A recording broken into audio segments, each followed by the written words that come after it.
आपलं मॅथमॅटिक्सचं पार्ट सेकंडचं पहिलं chapter differentiation सुरू आहे.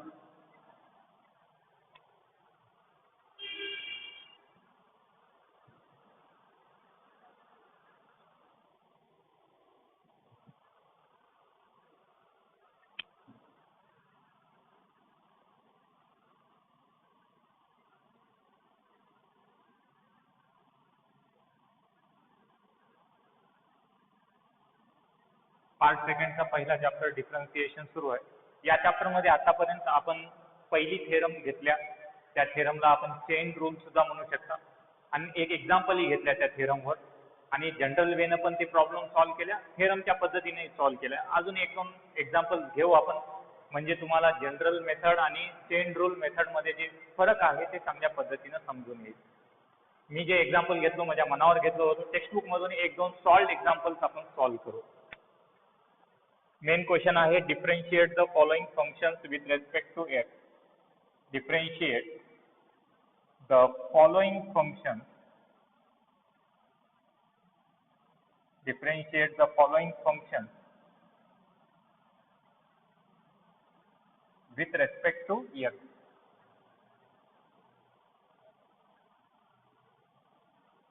With respect to x. First question, y is equal to under root of x square plus 5. Y equal to under root of x square plus 5.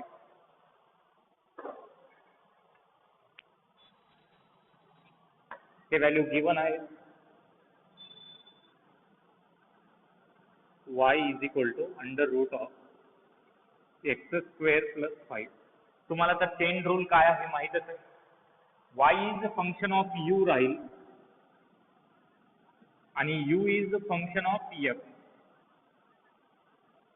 आणि एक composite function exist करते.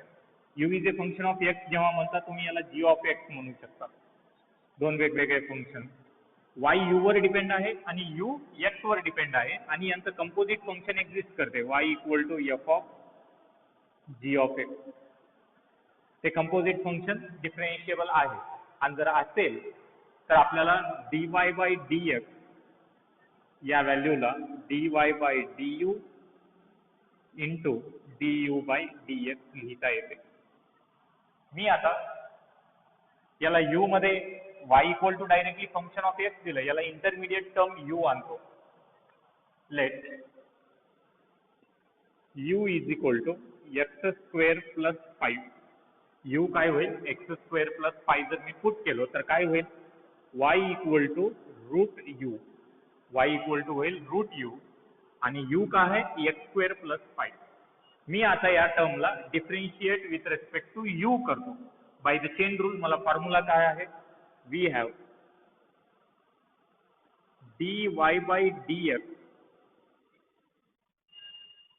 Is equal to dy by du into du by dx. याला आपण equation 1 म्हणू, dy by du into du by dx.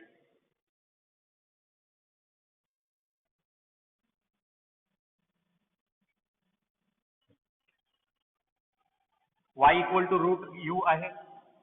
Now y equal to root u, differentiate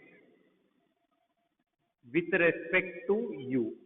differentiate with respect to u. तर हे होईल आता differentiate with respect to u केल्यानंतर dy by du is equal to d by du root u. d by du root u तुम्हाला तर माहितच आहे.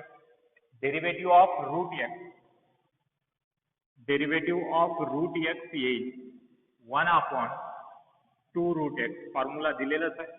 सगळे डेरिव्हेटिव्हचे मी जे फॉर्म्युलेज दिलो ते मुपाट करून घ्या. जोपर्यंत फॉर्म्युलेज परफेक्ट नाहीत तोपर्यंत तुम्हाला हे प्रॉब्लेम थोडेफार कॉम्प्लिकेटेडच जाणवतात. अजूनही काही टेन्शन घ्यायची गरज नाही. आपण काही एक्सरसाइजला गेलेच नाही अजून, एक्सरसाइजच्या अलीकडेच आहात, प्रोसेसमध्येच आहात की प्रॉब्लेम कसे होतात काही नाही. पण फॉर्म्युले परफेक्ट करणं खूप गरजेचं आहे. फॉर्म्युलेसोबत 11वीचे 12वीचे जे ट्रिग्नोमेट्रिकचे फॉर्म्युलेज आहेत, 11वीमध्ये बी ट्रिग्नोमेट्री होतं, 12वीमध्ये पार्ट फर्स्ट मधला आपला तिसरा चॅप्टर ट्रिग्नोमेट्रिक फंक्शन्स आपण कव्हर केल्या. ते सगळे फॉर्म्युले खूप महत्त्वाचे आहेत या चॅप्टरमध्ये.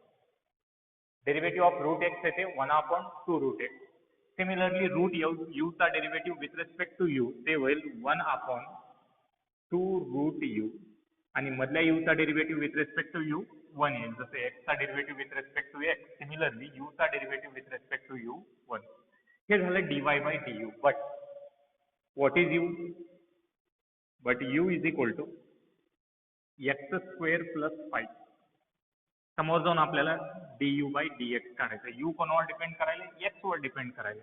Differentiate u with respect to x असं लिहू शकता किंवा u ची व्हॅल्यू इथंच लिहिलो मी. Differentiate with respect to x असं लिहितो. हे होईल du/dx is equal to d/dx x² plus 5. d/dx x² plus 5 whole power 1 आहे. टर्म जनरल ऍडिशन सबट्रॅक्शन मध्ये जेव्हा राहतात डेरिव्हेटिव्ह प्रत्येका टर्मला सेपरेटली अप्लाय होते. Derivative of x² plus derivative of 5. x² चा डेरिव्हेटिव्ह ऑलरेडी फॉर्म्युला दिलेलाच आहे. x² चा डेरिव्हेटिव्ह येते 2x, x³ चा derivative 3x², x to the power 4 चा डेरिव्हेटिव्ह 4x³. हे सगळे फॉर्म्युला आहे एक. Derivative of x to the power n. Derivative of x to the power n चा फॉर्म्युला येते nx to the power n-1. हे झालं पॉवरचा. बेसचा आता derivative of x with respect to x 1.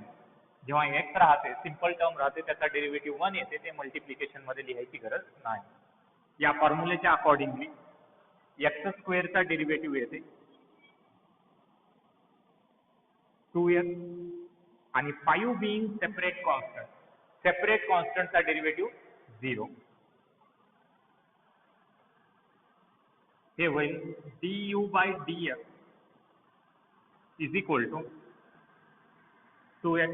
आता मी काय करतो dy/du ची व्हॅल्यू आणि du/dx ची व्हॅल्यू हे दोन व्हॅल्यू इक्वेशन 1 मध्ये पुट करतो. इक्वेशन 1 मध्ये नाव equation 1 becomes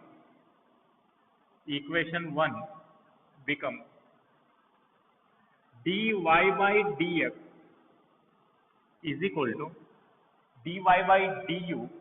dy/du ची व्हॅल्यू आहे 1/2 रूट u इंटू du/dx ची व्हॅल्यू 2x. 2 कॅन्सल होते. मीनवाईल तुम्हाला माहित आहे u काय आहे? u आहे x² plus 5. dy/dx is equal to x/√of x² plus 5. चला लिहून घ्या. हे बाय द चेन रूल आहे. जे मी डेरिव्हेशन घेतलो त्या पद्धतीने आहे. याला मेथड 1 म्हणू आपण. आणि लक्षात असू द्या मेथड 1 फक्त तुम्हाला समजण्यासाठी आहे. प्रॉब्लेम्स आपण एक्सरसाइज मध्ये जनरलाइज मेथडनं सॉल्व्ह करतात जे की मेथड 2 आपण म्हणतात. चला लिहून घ्या.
आता आपण हेच प्रॉब्लेम सेकंड मेथडनं सॉल्व्ह करू.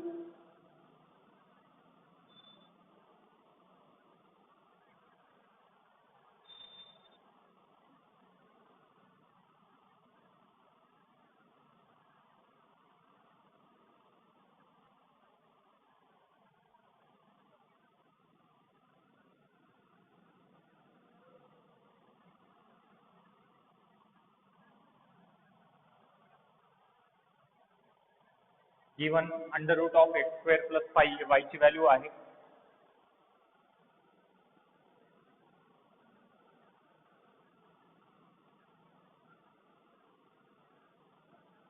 आता इथं आपल्याला इंटरमिडिएट टर्म कन्सिडर करायची गरज नाही.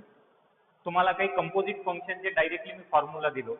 आता जेव्हा याचा डेरिव्हेटिव्ह आपल्याला काढायचा आहे, differentiate with respect to x, ते होईल dy by dx is equal to d by dx under root of x square plus 5. आता मी जेव्हा इथं डेरिव्हेटिव्ह सॉल्व्ह करायला येतो, रूट तर दिसाले, रूट मध्ये मला एक फॉर्म्युला आहे, डेरिव्हेटिव्ह ऑफ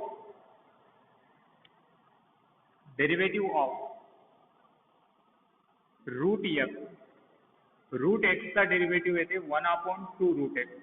आता क्लिअरली तुम्हाला लक्षात येईल हे रूट एक्स तर आहे का? नाही. रूट मध्ये एक्स सोबत दुसरं काहीतरी टर्म आहे, याला रूट एफ ऑफ एक्स म्हणावं लागेल. तेच जर रूट एफ ऑफ एक्स असेल,